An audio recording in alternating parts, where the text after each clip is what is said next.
Sabi na siya, malimit na dumating. Araw-araw dumarating siya. Pero ang special na araw ay ang Christmas na ating isinisilibrate at kanyang pagdating. Sa gitna ng mga handaan, regalo, kabisihan, board, SP board, Robinson board, napakaraming tao puno-puno. Ngayon, di ba, sa Kaibutisi, narinito kayong lahat at iniwanan nyo ang mga karamihan ng Diyos ko. Salamat natin ang Panginoon. Ating pakatandaan,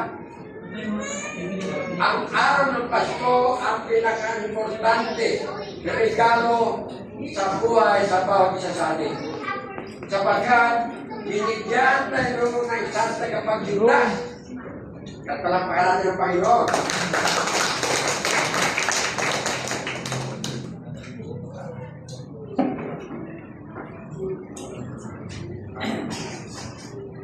Ang sabi sa Luke 2:10, huwag kayong matakot. Ako'y may dating magandang balita at malaking kagalakan para sa lahat ng tao. At ito ang ating Panginoong Jesus. Kaya ngayong araw nito, hayaan natin ang kagalakan ng Pasko at papasok sa ating puso. Kaya namin ang pag-ibig ni Kristo ang sentro ng ating pagsamba. Ngayon at sa araw-araw at sa bawat minuto ng ating puso. Kaya natin ang tahanan ng bawat ay magiging lugar kung saan si Jesus ay tinatanggap ng buong puso. Sa inyong pag-upo, sa upo yan. Sabihin mo sa tabi mo, maligayang Pasko. Siyempre, ang dahilan. Welcome to Therapeutic Christmas Sunday Service. Let us worship the King who come to save us.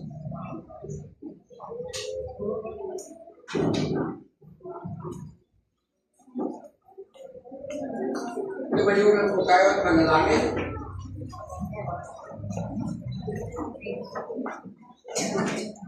Amin naman Diyos, salamat po sa araw na ito ng Therapeutic Christmas Celebration.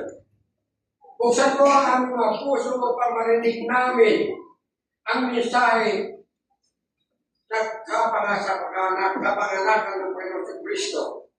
Linisin mo ang aming mga puso. Buksan mo ang aming pag-hub, alalahanin at hadlang sa aming buhay. Sapagkat naririto ng Panginoon upang ang lahat ito maiwasin namin sa tulong mo, Lord God. Paspasan mo ang bawat salita na aming maririnig. At ang bawat puso na narito na nakikinig sa mga sasabihin ng Panginoon. Hayaan mong pumasok ang iyong presensya, kapayapaan at ang aming pagpapala na ibibigay mo sa amin na siksik-piksik sa magdarating na panahon. Ito po aming sabit talangin sa pangalan ni Jesus. Amen.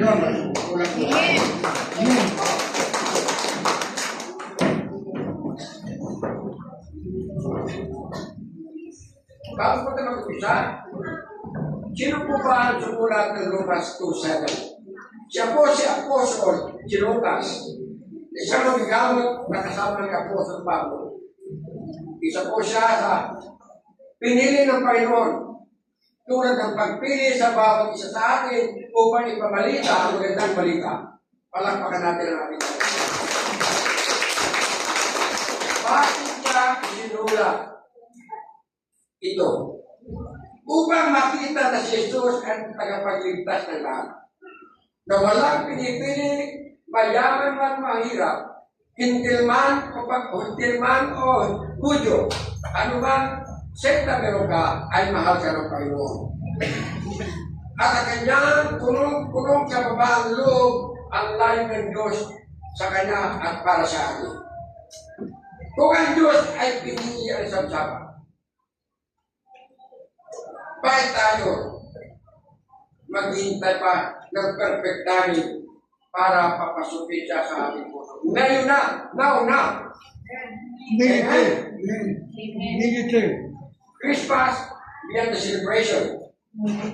Christmas na naman At minsan, ang pinakamalaking space sa ating puso ay dapat karoon sa Panginoon si Kristo. Parang isang kwarto ng teenager na punong-puno ng mga gamit, mga gadget, cellphone, and everything. Puro kalat sa loob ng kanyang kwarto. Ganon din ang ating puso. Punong-puno ng mga problema, punong-puno ng mga kapighatian. Ang dahilan dito, nakakalimutan natin papasukin sa puso natin yung Panginoon si Kristo. Ito na ang panahon. Iwasin ang lahat ng problema sa inyong buhay at papasukin sa Panginoon si Kristo sa inyong puso. Nang sa ganoon, ang lahat na ito, lahat ng pagpapala, tulad ng sinabi ng Matthew 6:33, hanapin muna natin ang kanila ng Panginoon. Nang sa ganoon, lahat ng bagay, siksik-lik, ibigay sa inyo. Palampakan po natin. Our private heart bless the God's blessing.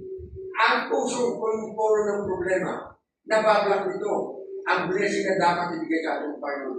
Kaya sa oras na ito, alisin ninyo ang lahat ng problema, bubukas tayo sa Panginoon sa Kristo, sapagkat siya ang ating pag-asa, siya ang ating kapayapaan. Amen. May tanong ang Panginoon sa Kristo sa inyo ngayon.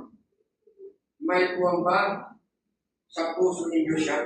Amen. Pwede nyo kayo pakasukin siya sa puso ninyo.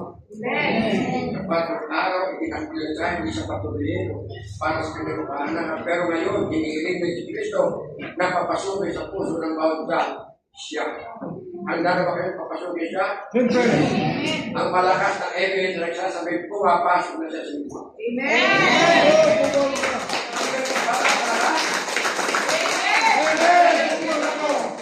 Ang dalawa sa inyo ay hindi nagsasalita ng amen. Para pang natatakot pang papasukin ng Panginoon. Pwede ba nyo papasukin ang puso ng Panginoon? Amen! Mabuhay ka! Mabuhay ka!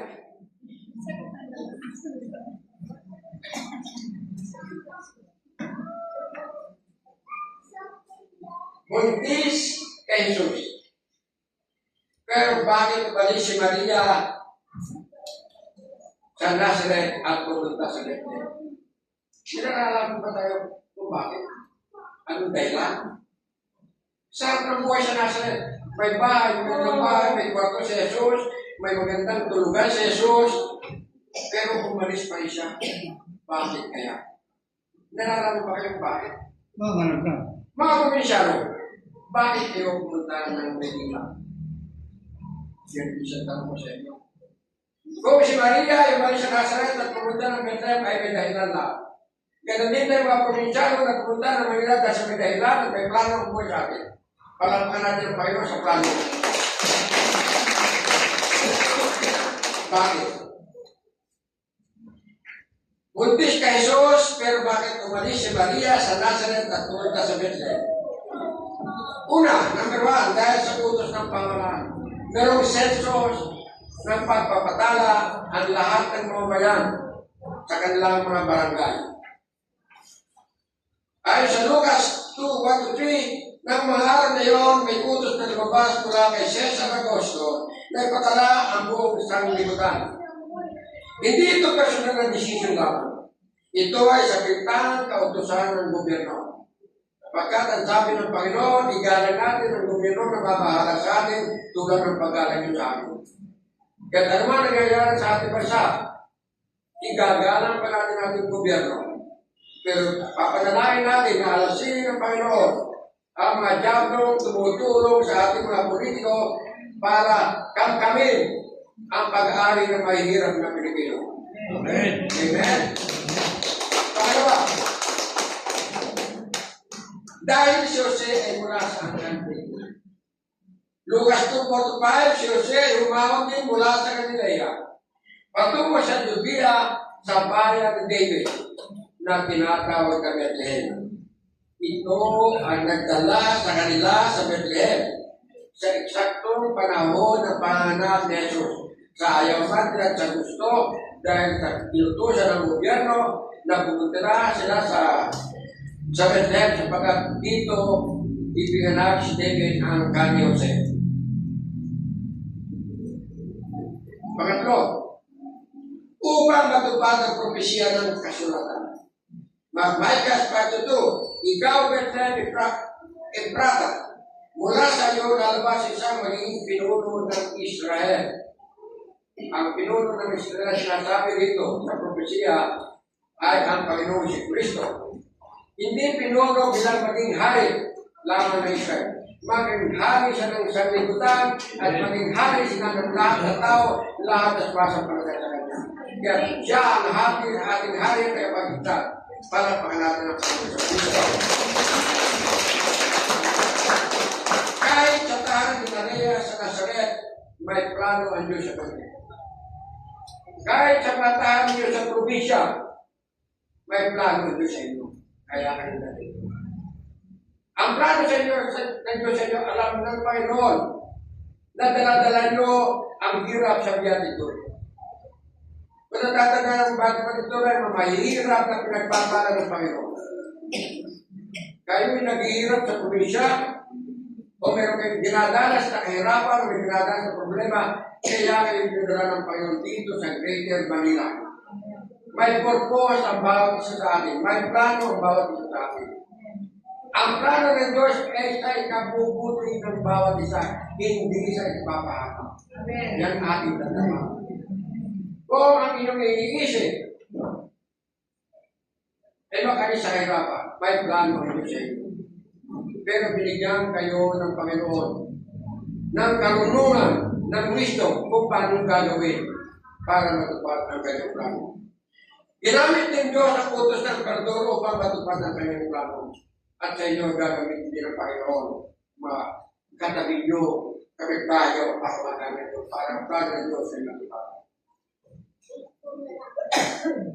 Pangapat, upang ipakita ng Diyos ay tumikilos kahit nasa gitna ng hirap. Si Maria ay bugis. Naglakbay ng mahigit na 120 to 150 kilometers from Nazareth to Bethlehem. Walang kasiguraduhan ng tutuluyan. Pupunta siya ng Bethlehem, hindi alam kung saan titira. Hindi hadlang ang hirap. Ang plano ng Diyos at madalas pa, daan pa nga nito sa kanyang mga plano.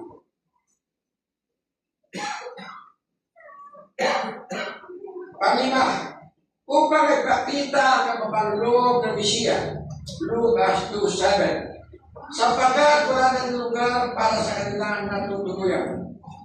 Hindi pinanganak si Jesus sa palasyo, sa maraming bahay, sa malaking bahay. Hindi sa ospital o barangay lugar. Hindi sa sentro. Hindi sa pila. Kundi sa sapsapan. Sa sapsapan na saksakan ng bawang amoy.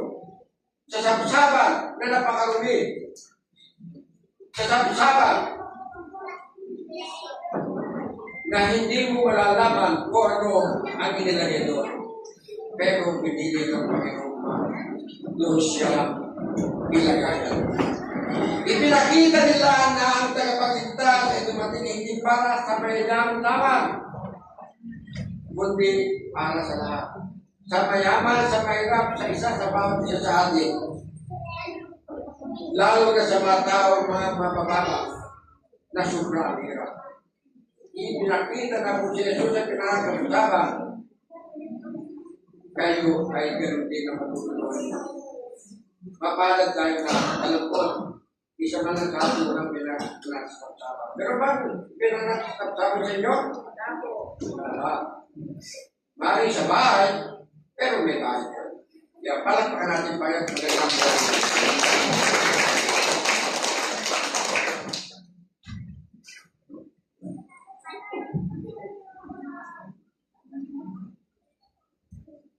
Ang ating tema ngayon is joy to the world. Let every heart prepare in you. Basahin po natin ito sa Luke 2:7, sabay-sabay. At pinaglahat niya ang kanyang pangalan na lalaki. At pinalog niya siya ang pinaglahat. At inigaan siya sa sapagkat wala ng lugar para sa kanila na pagtuluyan. i-hotel. Mapaparaw natin ngayon. Wala nang bakante.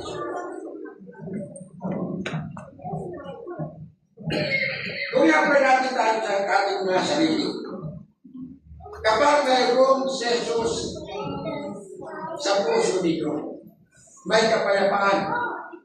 Kahit kaunti ang pera ay may kapayapaan tayo. Nasa puso ba niyo si Jesus ngayon? Mayapa ba kayo ng pera kayo? Yan. Sapagkat may karunungan na ibibigay sa inyo Panginoon sa mga desisyon na gagawin niyo. May bukas na pinto na may tamang panahon. Sa ating mga naniwala at mga palataya para si Kristo, nung tawagin nila kayo, alam ko, binuksan ninyo ang inyong puso. Pero meron pa rin matapos buksan na ng puso ay bumabalik sa dati. Nakalimutan si Jesus na pinapasok. Nag-grieve ang Holy Spirit sa ating puso.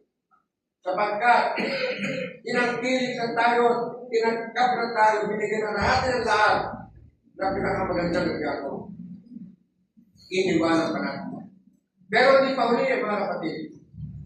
Habang tayo nabubuhay, habang tayo huminga, binigyan tayo ng pagkakataon ng Panginoong Kristo na magbago at bumalik na muli sa Kanya ng sagot patuloy na pagpapala ng kalusugan, ng kabutihan, ng kapayapaan, at problema sa pera ay makakanta. Palakpakan natin Lord. Ang panguling may contentment ay kayang bilhin. Ang regardless na binigay sa atin may contentment ay ang ating problema. Tayo may kapayapaan. Kapag ang ating puso ay sentro ay Jesus. Kapag nakapokus tayo sa Kanya. Ano bang problema? Hindi kayang bilhin ay binigay ng Kristo. Maraming bagay ang mabibili ng pera, pero ang kapayapaan, kagalakan, contentment, ito ang regalo ng Diyos. Hindi mo kailangan mas malaking bahay. Hindi mo kailangan maluwag na bahay. Ang kailangan ay maluwag ang puso ng bawat tao para papasukin si Kristo sa puso nito. Amen ba? Handa ba kayong papasukin? Amen! Yung sarap sumakit pa. Siguro bago tapos ang ating servisyo na yan, ay malakas na aming mapapagod.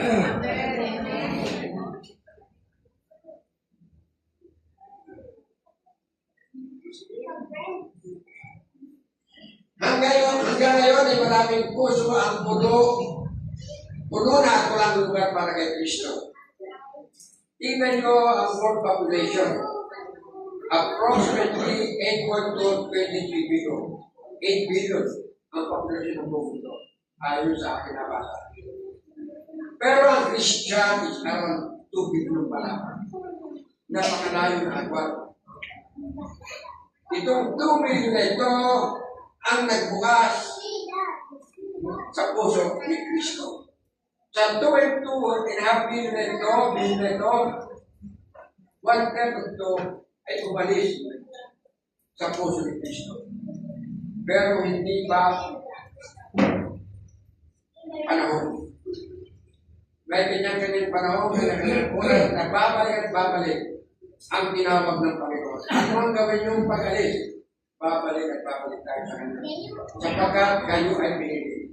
Kayong lahat na dito ngayon, maaaring bumalik kayo, maaaring matagal na kayo dito, kayo ay sa pinili ng Panginoon. Palakpakan natin.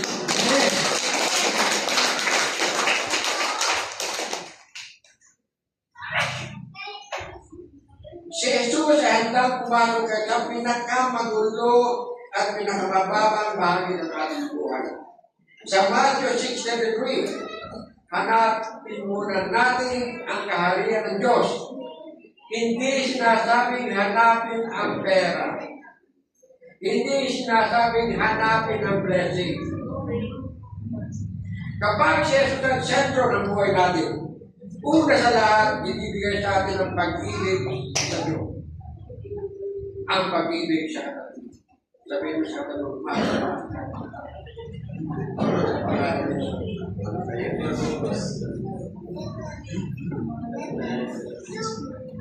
At kapag si Jesus ang sa puso niyo, susunod ang mga liwanag, kapayapaan, at blessing, at provision na hindi pa nila titigman ay darating at matatanggap niyo. Kaya palakpakan. Bagamat inihigas ng sabat, ipinapakita ang ultimate humility of Christ. Siya ang hari ng langit na pumunta sa lupa para sa pinakasimpleng paraan ipinanganak sa sabsaban. Ang Pasko ay tungkol sa paghahanda ng espasyo. Ang hamon ko sa inyo.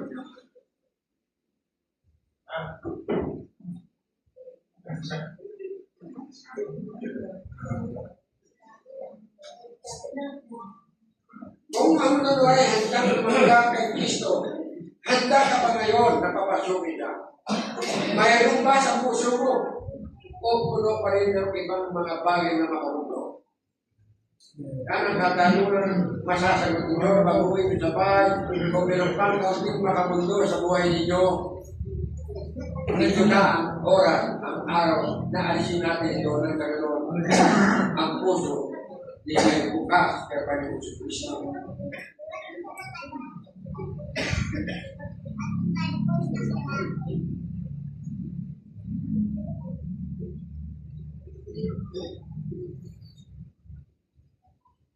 Christmas light versus heart light.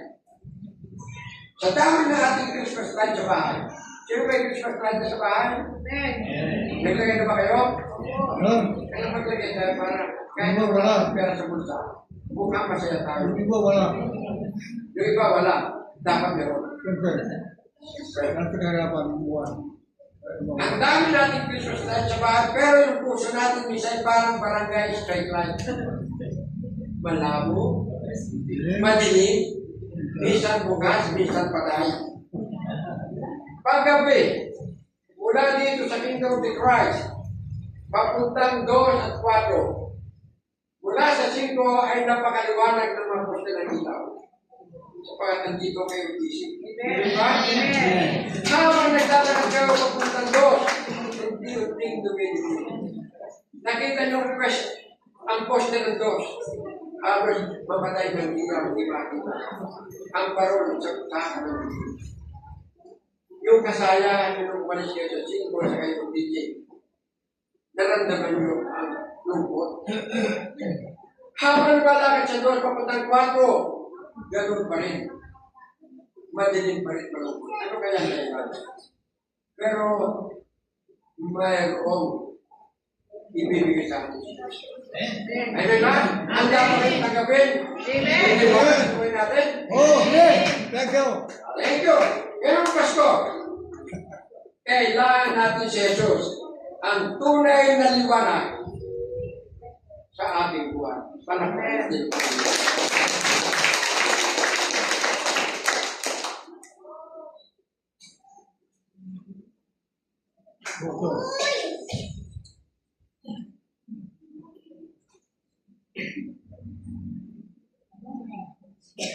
Parang may napakatawa. Ngayon, may napakatawa. Kapag pinuksan ko ang iyong puso, papasok ang kanyang liwanag. Kapag naglaan ka ng lugar, naglalabas ang Diyos ng provision ng pagpapala. Naniniwala ba kayo? Opo. Dapat kita naniniwala. Pastor, dapat niniwala tayo. Naniniwala ba yun? Amen.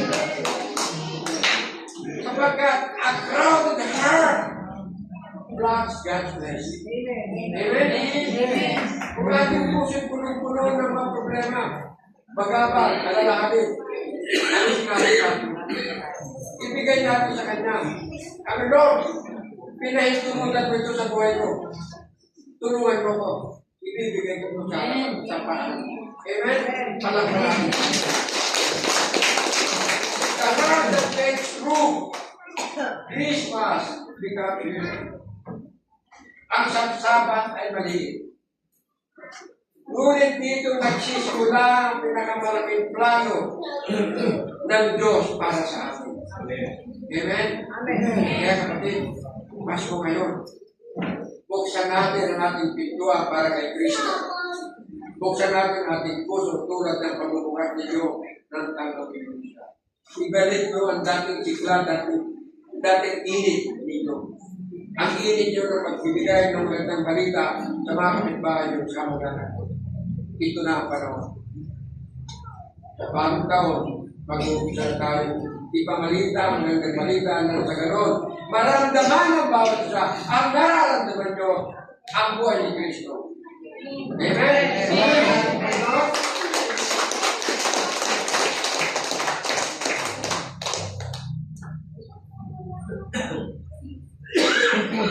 Conclusion. Ano?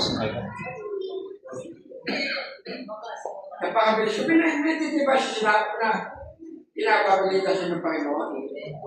Ano ang gusto ng Panginoon sa bawat isa natin? Buksan natin ang ating puso papasukin siya. Buksan niyo ang inyong puso. Buksan niyo ang pintuan ng inyong puso at papasukin siya. Ang Pasko ay magiging totoo lamang kapag tayo nagdirawan, kundi kapag si Kristo ay nananahan sa atin. Noon, no room si Jesus sa Bethlehem. Pero ang masakit, minsan no room din siya sa puso natin. Pero ngayong Pasko, pwede ba baguhin natin ang kwento? Pwede ba? Amen. Like ng may-ari ng bahay tuluyan or may choice ka. Isasara mo ba ang pinto? O bubuksan mo ang puso mo para kay Jesus? Again, kayo lang makakasita ka lamang. Pero sinasabi sa atin ni Jesus, Jesus said, papasukin mo ako. Magdadala ako ng kapayapaan, ng kapatawaran, at bagong buhay para sa iyo. Ang pagpapala para sa iyo ay darating kapag binuksan iyo. Ngayon ba?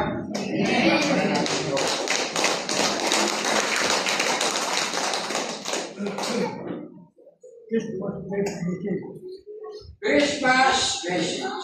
Last Sunday, ating mahal na Pastor Johnny Campbell. Kaya challenge niyo. Anong din po kay Jesus yung Pasko? Bawat isa sa inyo may kanya-kanyang nag-iisip na dito. Bawat isa sa inyo inahanda na. O bawat isa sa inyo pag-ihanda na. Ano? Mga kapatid, bago ang regalo hinihingi ni Kristo. Alam niyo ba? Kapatid, nauna na nagbigyan ng regalo si Kristo sa atin. Amen? Simple lang ang ginawa natin. Hindi natin siya binayaran, hindi tayo nagpakahirap, hindi tayo lumuhod mula rito hanggang sa dulo, hindi tayo naghampas pagmahal na araw, hindi tayo nagsukat sa sarili. Simple lang ang ginawa natin para papasukin siya sa ating puso. Ang sabi niya, basahin natin yung pula, pakilagat lang. Simple lang alam ko ang sumasampalata sa Kanya, pero mga kahulugan, pinapasok natin siya sa ating puso para siya maghari sa ating buhay. Amen? Amen. Siya ang unang ginawa natin ang papasok natin sa atin. Siya ating pinaghari natin. Subalit si Satanas, si Diablo ay matalino. Ayaw niya maghari sa puso natin. Gumagawa ng lahat ng paraan, tayo lang siya kumalitan at umalis sa puso. Pero mga kapatid, kapag pinili ka ng Panginoon, anong mag-iwas mo, hindi ka niya pababayaan, umalis sa tabi niya. Kaya lahat ng narito ngayon, kayo ang napipili at ay nang maalis tabi niya. Kaya palakpakan natin sa tabi.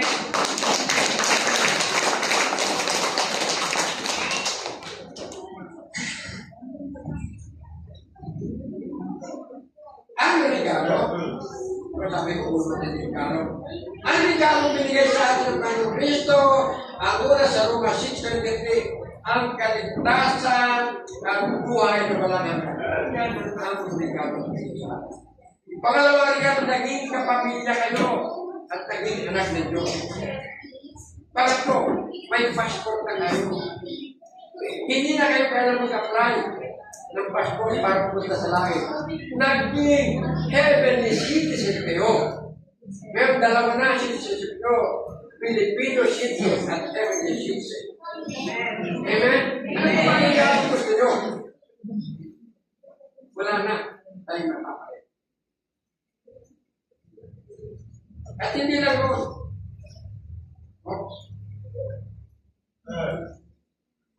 Matthew 6:33.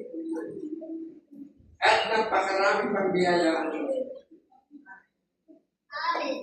Memoryado niyo ba ang 6:33?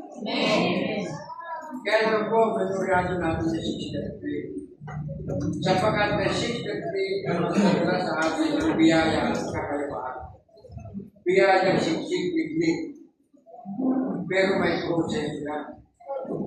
Pero kayo lahat dito, kinanat nila ang kanyang sarili at natagpuan ni Kristo.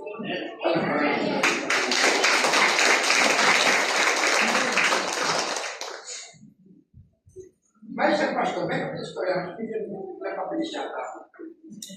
May isang pastor, sa kanyang kapitbahay, may isang babae na upo sa sagpugoy, ugoy ba yung sinakotong matupang.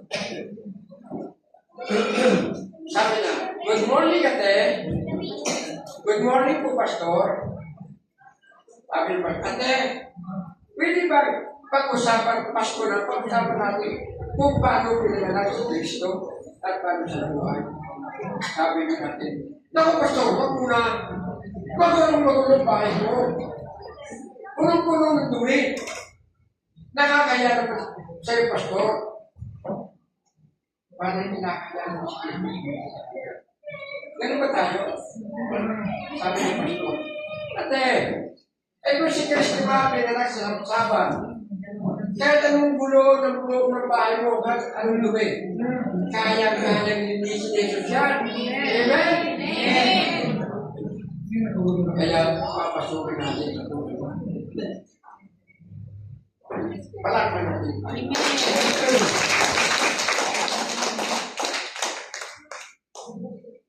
Ngayong Pasko, ay tanong ay hindi anong regalo. Hindi ang tanong. Anong regalo? Ang tanong ay, may lugar ba si Jesus sa puso? May lugar ba si Jesus sa puso? Yan ang tanong, hindi yung anong regalo.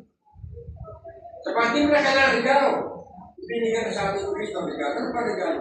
Material na bagay, kasayangan ng pagkulang. Hindi natin kailangan ito. Ang buhay natin na ngayon sa taon lamang. Ang buhay natin sa langit, buhay na walang hanggan. Amen? Amen. Kapag nasa langit ka, napakasaya. Kapag nasa baba ka, napakahihirap. Alin ang pipiliin natin ngayon? Sa baba o sa taas? Taas. At ito to, yan tunayan ng Kristo. Nung mamatay siya, resurrect, pumunta sa baba, pinuntahan niya ang mga banal na natutulog. At pumunta rin sa kabababaan at nakita niya mga naging fish, pinapawisan, nasusurog, at ang sabi, Lord, tulungan mo po sila. Ang Lord, I'm sorry, sabi ni taas na. I'm sorry, hindi ka matutulog. Dapat buhay ka, nagpatulog ka. Huli na! Kaya, mga kapatid, yung ating mahal sa buhay, na hindi pa kilala sa Kristo, tulungan natin habang buhay nila. Amen ba? Amen. Palakpakan natin pa rin. Let every heart prepare Hebrew. Hindi bukas, ngayon na. Hindi wait lang, now na. Amen? Sabi nga natin yan, wait lang ng tatay. May ginagawa pa ako, isip ako sa Facebook. Kalimutan mo natin sa Facebook. Kalimutan mo natin ang emoji mo. Schedule ka natin na. Now na. Palakpakan natin mo.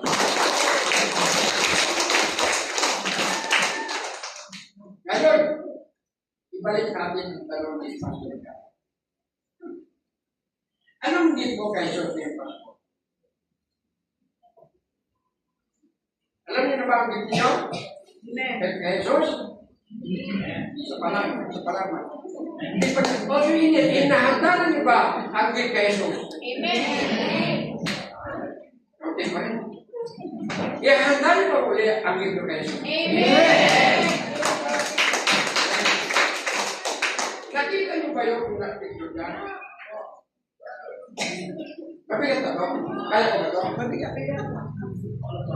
Hindi ba 83 years pa lang ako? 3 months ago, nilagyan ko ito, binigyan ko ako. Ang sinabi ko, i-wish nyo kay Christ kung ano gusto nyo para may answer prayer kayo. 3 months ago, nakita ko ngayon, wala pang gumagalaw, nakita ka sa mundo. Mga kapatid, ang regalong hinihingi ni Kristo ay makikita natin sa 2 Timothy 1:8. Sa awit pa nun siya. Sa 1:15-27. Alam ko yun lang ang gusto hihingi ni Kristo sa bawat isa sa atin. Wala na di ba? Kung hindi natin maibigay yan, ano pa regalo may bibigay sa Kanya? Ang regalo nito hindi binabayaran ng pera. Hindi ka lang magtrabaho ka, magpakahirap ka. Ito nasisigurado ko sa inyo na ang gusto ni Kristo regalo sa Kanya. Hindi yung sobre, hindi yung pera. Mayaman ang ating Panginoon. Sabi nga ni Peter, ng pagalingin niya ang isang pulubi, hinto pilak wala ko. Pero sa pangalan niyo, hinto pilak wala ko. Pero sa pangalan ni Jesus, meron ako. Sa pangalan ni Jesus, sa pangalan ni Jesus, meron ako. Sabi, meron ako. Yan ang gusto ng Panginoon kay kami. Ano ba sinasabi sa 2 Timothy 1:8? Basahin natin. Bukas pa ang mga Bible nyo. Kung bukas ka rin yung basahin, bukas ka rin pagkalo. Meron pa ako 5 minutes. Babasahin mo na. Alam ko, nag-uutom na rin. Basta bahala na pagkain. Ang sagal naman yun. Bilisan mo, gutom na kami. Nakita yung pagkain, wala namin. Sa Timothy 2:1-8, sabi, huwag niyang ikahiya ang patutuo sa ating Panginoon.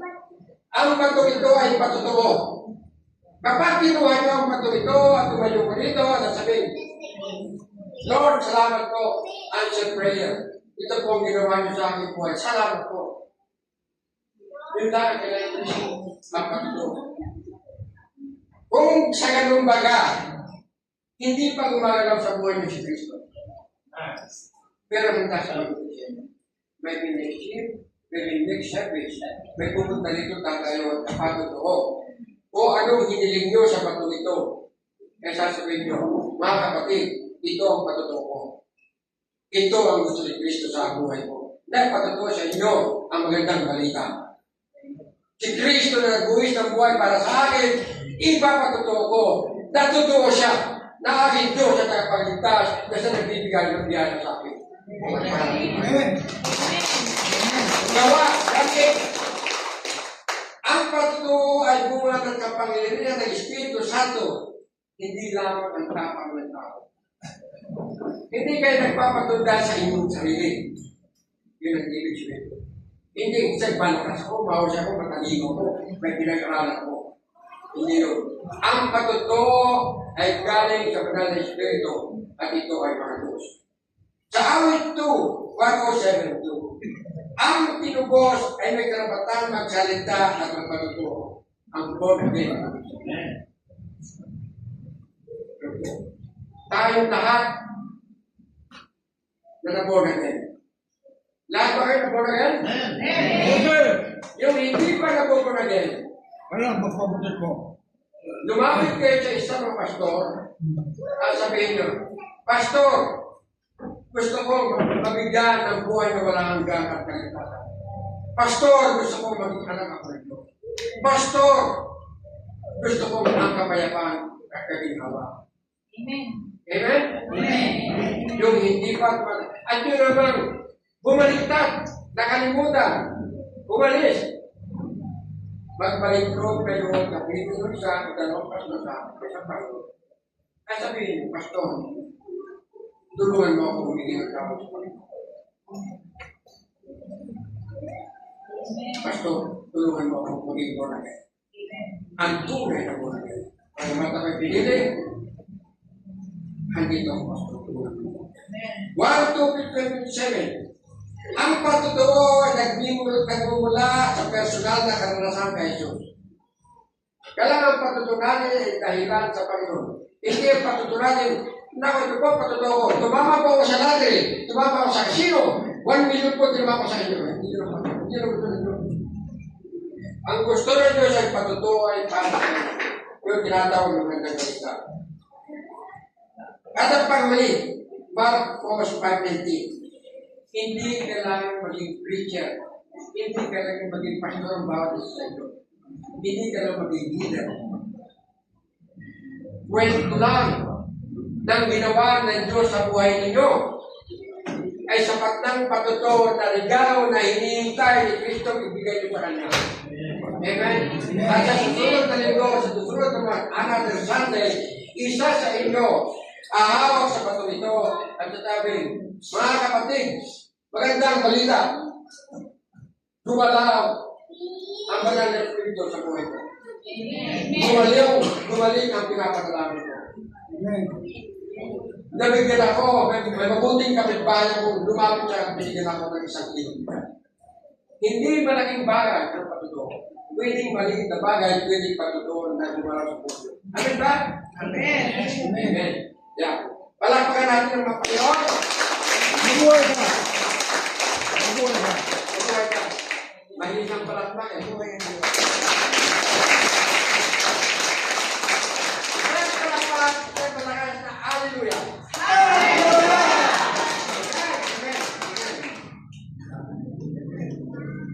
Tumayo lang po tayo manalangin.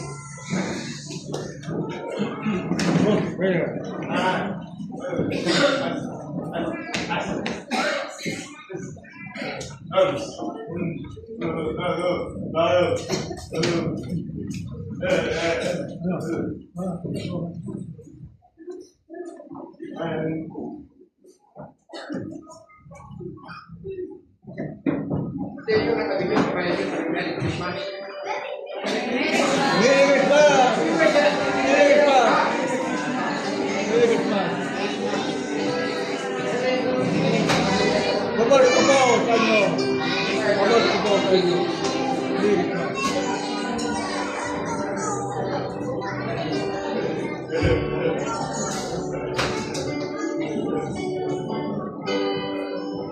Panginoon, maraming salamat po sa akin. Maraming salamat po sa mga biniskas ng aming pastor para sa amin at para sa amin. Salamat po. Salamat po sa mga kabutihan kung binibigay niyo sa amin, kung binibigay niyo sa amin. Sa inyong kaarawan, sa inyong kapahanaran, Lord God, pinapapasok na namin sa aming mga puso, bukas ang aming pinto para sa iyo at pinapasok. Lord, nawa po ang bawat isa sa aming Panginoon ay matutuwa kang tunay na mahalin, tulad ng pagmamahal sa aking nagsawa. Pagkat sa araw ng Pasko, sa araw ng iyong kapanganakan, ang pag-ibig sa Diyos at ang pag-ibig sa kapwa, ang unang sinabi niyo sa amin, na inyong kautusan sa bawat isa. Lord, salamat po. Maraming salamat po sa inyo ang aming mga mata, ang mag-isip, ang aming diba. Sa oras na ito, Lord God, pumasok ka sa aming puso ulit, maghari ka sa bawat antas ng aming buhay. At ano mo ang aming mga problema, Lord God, ibinibigay ko sa inyo, dahil lamang at walang iba makatulong sa amin.